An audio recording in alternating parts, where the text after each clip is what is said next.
بسم اللہ الرحمن الرحیم۔ شروع اللہ کا نام لے کر جو بڑا مہربان نہایت رحم والا ہے۔ الف لام را، یہ ایک پر نور کتاب ہے، اس کو ہم نے تم پر اس لیے نازل کیا ہے کہ تم لوگوں کو اندھیروں سے نکال کر روشنی کی طرف لے جاؤ، یعنی ان کے پروردگار کے حکم سے عزت والے خوبیوں والے مالک کے راستے کی طرف، یعنی اس اللہ کے راستے کی طرف کہ جو کچھ آسمانوں اور زمین میں ہے سب اسی کا ہے۔ اور ان کافروں کے لیے عذاب شدید کی وجہ سے تباہی اور بربادی مقدر ہے، جو آخرت کے مقابلے میں دنیاوی زندگی کو پسند کرتے اور لوگوں کو اللہ کے راستے سے روکتے اور اس میں کجی چاہتے ہیں۔ یہ لوگ بڑے دور کی گمراہی میں ہیں، اور ہم نے کوئی پیغمبر نہیں بھیجا مگر وہ اپنی قوم کی زبان بولتا تھا تاکہ انہیں احکام الہی کھول کھول کر بتا دے۔ پھر اللہ جسے چاہتا ہے گمراہ رہنے دیتا ہے اور جسے چاہتا ہے ہدایت دیتا ہے، اور وہ غالب ہے، حکمت والا ہے۔ اور ہم نے موسیٰ کو اپنی نشانیاں دے کر بھیجا کہ اپنی قوم کو تاریکیوں سے نکال کر روشنی میں لے جاؤ اور ان کو اللہ کے دن یاد دلاؤ، اور اس میں ان لوگوں کے لیے جو صابر و شاکر ہیں نشانیاں ہیں۔ اور جب موسیٰ نے اپنی قوم سے کہا کہ اللہ نے جو تم پر مہربانیاں کی ہیں ان کو یاد کرو، جبکہ اس نے تم کو فرعون کی قوم سے رہائی بخشی، وہ لوگ تمہیں برے برے عذاب دیتے تھے اور تمہارے بیٹوں کو مار ڈالتے تھے اور تمہاری لڑکیوں کو زندہ رہنے دیتے تھے، اور اس میں تمہارے پروردگار کی طرف سے بڑی آزمائش تھی۔ اور جب تمہارے پروردگار نے تم کو آگاہ کیا کہ اگر شکر کرو گے تو میں تمہیں زیادہ دوں گا، اور اگر ناشکری کرو گے تو یاد رکھو کہ میرا عذاب بھی سخت ہے۔ اور موسیٰ نے صاف صاف کہہ دیا کہ اگر تم اور جتنے اور لوگ زمین میں ہیں سب کے سب ناشکری کرو تو بھی اللہ بے نیاز ہے، قابل تعریف ہے۔ بھلا تم کو ان لوگوں کے حالات کی خبر نہیں پہنچی جو تم سے پہلے تھے، یعنی نوح اور عاد اور سمود کی قوم اور جو ان کے بعد تھے، جن کا علم اللہ کے سوا کسی کو نہیں۔ جب ان کے پاس ان کے پیغمبر نشانیاں لے کر آئے تو انہوں نے اپنے ہاتھ ان کے منہوں پر رکھ دیے کہ خاموش رہو، اور کہنے لگے کہ ہم تو تمہاری رسالت کو تسلیم نہیں کرتے، اور جس چیز کی طرف تم ہمیں بلاتے ہو ہم کو اس میں بھاری شک ہے۔ ان کے پیغمبروں نے کہا، کیا تم کو اللہ کے بارے میں شک ہے جو آسمانوں اور زمین کا پیدا کرنے والا ہے؟ وہ تمہیں اس لیے بلاتا ہے کہ تمہارے گناہ بخشے اور ایک مدت مقرر تک تم کو مہلت دے۔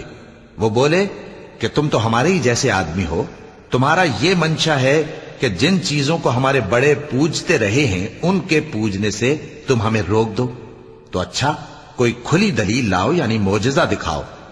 پیغمبروں نے ان سے کہا کہ ہاں ہم تمہارے ہی جیسے آدمی ہیں، لیکن اللہ اپنے بندوں میں سے جس پر چاہتا ہے نبوت کا احسان کرتا ہے، اور ہمارے اختیار کی بات نہیں کہ ہم اللہ کے حکم کے بغیر تم کو تمہاری فرمائش کے مطابق معجزہ دکھائیں۔ اور اللہ ہی پر مومنوں کو تو بھروسہ رکھنا چاہیے، اور ہم کیوں اللہ پر بھروسہ نہ رکھیں حالانکہ اس نے ہم کو ہمارے دین کے سیدھے رستے بتائے ہیں، اور جو تکلیفیں تم ہم کو دیتے ہو اس پر ہم صبر کریں گے، اور اہل توکل کو تو اللہ ہی پر بھروسہ رکھنا چاہیے۔ اور جو کافر تھے انہوں نے اپنے پیغمبروں سے کہا کہ یا تو ہم تم کو اپنے ملک سے باہر نکال دیں گے یا تم ہمارے مذہب میں واپس آ جاؤ۔ بس ان کے پروردگار نے ان کی طرف وحی بھیجی کہ ہم ظالموں کو ہلاک کر دیں گے اور ان کے بعد تم کو اس زمین میں آباد کر دیں گے۔ یہ اس شخص کے لیے ہے جو قیامت کے روز میرے سامنے کھڑے ہونے سے ڈرے اور میرے عذاب سے خوف کرے۔ اور پیغمبروں نے اللہ سے فتح چاہی اور ہر سرکش ضدی نامراد رہ گیا۔ اس کے پیچھے دوزخ ہے اور اسے پیپ والا پانی پلایا جائے گا، وہ اس کو گھونٹ گھونٹ کر کے پیے گا اور گلے سے نہیں اتار سکے گا، اور ہر طرف سے اسے موت آ رہی ہوگی مگر وہ مرنے میں نہیں آئے گا، اور اس کے بعد سخت عذاب ہوگا۔ جن لوگوں نے اپنے پروردگار سے کفر کیا ان کے اعمال کی مثال راکھ کی سی ہے کہ آندھی کے دن اس پر زور کی ہوا چلے جو اسے اڑا لے جائے۔ اسی طرح جو کام وہ کرتے رہے ان پر ان کو کچھ قابو نہ ہوگا۔ یہی تو پرلے سرے کی گمراہی ہے۔ کیا تم نے نہیں دیکھا کہ اللہ نے آسمانوں اور زمین کو تدبیر سے پیدا کیا ہے؟ اگر وہ چاہے تو تم کو نابود کر دے اور تمہاری جگہ نئی مخلوق پیدا کر دے، اور یہ اللہ کو کچھ بھی مشکل نہیں۔ اور قیامت کے دن سب لوگ اللہ کے سامنے کھڑے ہوں گے تو غریب پیروکار بڑے بن بیٹھنے والوں سے کہیں گے کہ ہم تو تمہارے پیرو تھے، کیا تم اللہ کا کچھ عذاب ہم پر سے دفع کر سکتے ہو؟ وہ کہیں گے کہ اگر اللہ ہم کو ہدایت کرتا تو ہم تم کو ہدایت کرتے۔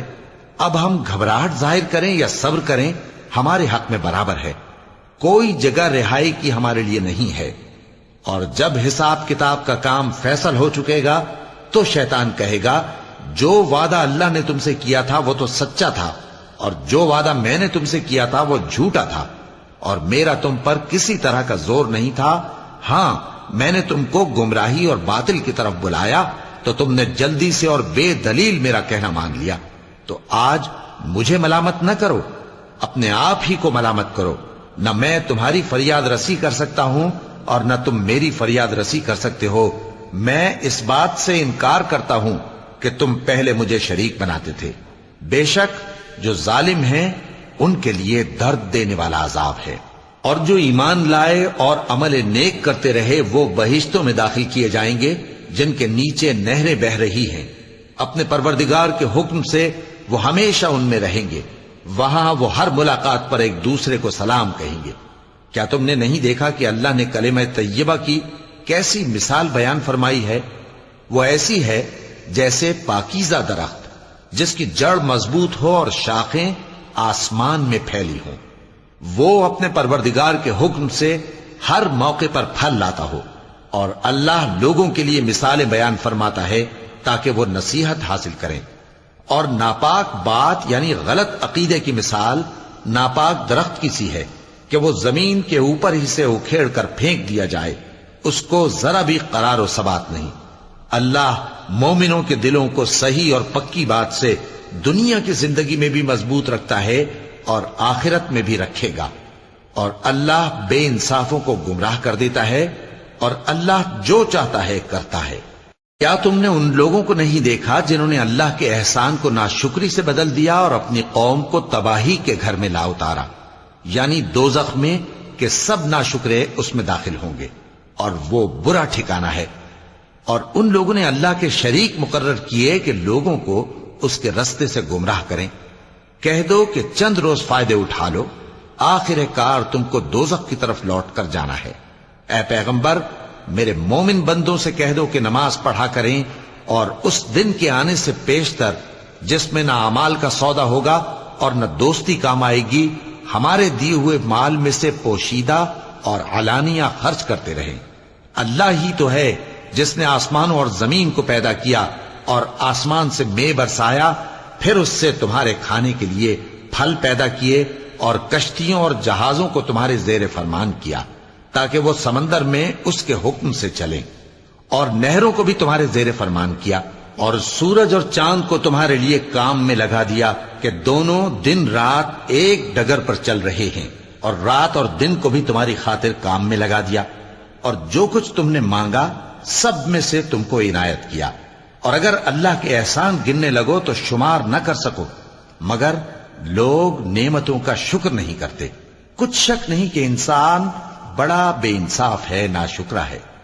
اور جب ابراہیم نے دعا کی کہ اے میرے پروردگار، اس شہر کو لوگوں کے لیے امن کی جگہ بنا دے، اور مجھے اور میری اولاد کو اس بات سے کہ بتوں کی پرستش کرنے لگیں بچائے رکھیو۔ اے پروردگار، انہوں نے بہت سے لوگوں کو گمراہ کیا ہے، سو جس شخص نے میرا کہا مانا وہ میرا ہے، اور جس نے میری نافرمانی کی تو بخشنے والا ہے، مہربان ہے۔ اے پروردگار، میں نے اپنی اولاد ایک وادی میں جہاں کھیتی نہیں، تیرے عزت و ادب والے گھر کے پاس لا بسائی ہے۔ اے پروردگار، تاکہ یہ نماز پڑھیں، سو تو لوگوں کے دلوں کو ایسا کر دے کہ ان کی طرف جھکے رہیں، اور ان کو میووں سے روزی دیتے رہنا تاکہ تیرا شکر کریں۔ اے پروردگار، جو بات ہم چھپاتے اور جو ظاہر کرتے ہیں تو سب جانتا ہے، اور اللہ سے کوئی چیز مخفی نہیں، نہ زمین میں نہ آسمان میں۔ اللہ کا شکر ہے جس نے مجھ کو بڑی عمر میں اسماعیل اور اسحاق بخشے، بے شک میرا پروردگار دعا سننے والا ہے۔ اے پروردگار، مجھ کو ایسی توفیق عنایت کر کہ نماز پڑھتا رہوں اور میری اولاد کو بھی یہ توفیق بخش۔ اے پروردگار میری دعا قبول فرما۔ اے پروردگار حساب کتاب کے دن میری اور میرے ماں باپ کی اور مومنوں کی مغفرت کیجو۔ اور مومنوں یہ نہ سمجھنا کہ یہ ظالم جو کام کر رہے ہیں اللہ ان سے بے خبر ہے، وہ ان کو اس دن تک مہلت دے رہا ہے جبکہ دہشت کے سبب آنکھیں پھٹی کی پھٹی رہ جائیں گی اور لوگ سر اٹھائے ہوئے میدان قیامت کی طرف دوڑ رہے ہوں گے، ان کی نگاہیں خود اپنی طرف لوٹ نہ سکیں گی اور ان کے دل مارے خوف کے ہوا ہو رہے ہوں گے۔ اور لوگوں کو اس دن سے آگاہ کر دو جب ان پر عذاب آ جائے گا، تب ظالم لوگ کہیں گے کہ اے ہمارے پروردگار ہمیں تھوڑی سی مہلت عطا کر تاکہ ہم تیری دعوت توحید قبول کریں اور تیرے پیغمبروں کے پیچھے چلیں۔ تو جواب ملے گا کیا تم پہلے قسمیں نہیں کھایا کرتے تھے کہ تم کو اس حال سے جس میں تم ہو زوال نہیں ہوگا؟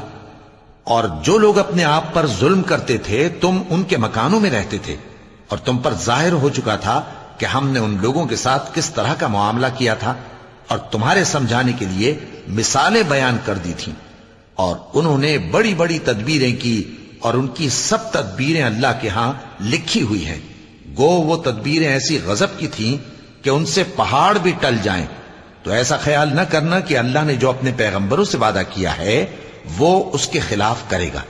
بے شک اللہ زبردست ہے، بدلہ لینے والا ہے۔ جس دن یہ زمین دوسری ہی زمین بنا دی جائے گی اور آسمان بھی بدل دیے جائیں گے اور سب لوگ اللہ کے سامنے نکل کھڑے ہوں گے جو یکتا ہے بڑا زبردست ہے۔ اور اس دن تم گناہگاروں کو دیکھو گے کہ زنجیروں میں جکڑے ہوئے ہیں، ان کے کرتے تارکول کے ہوں گے اور ان کے چہروں کو آگ لپٹ رہی ہوگی، یہ اس لیے کہ اللہ ہر شخص کو اس کے اعمال کا بدلہ دے۔ بے شک اللہ جلد حساب لینے والا ہے۔ یہ قرآن لوگوں کے نام اللہ کا پیغام ہے تاکہ ان کو اس سے ڈرایا جائے اور تاکہ وہ جان لیں کہ وہی اکیلا معبود ہے اور تاکہ اہل عقل نصیحت حاصل کریں۔ صدق اللہ العظیم۔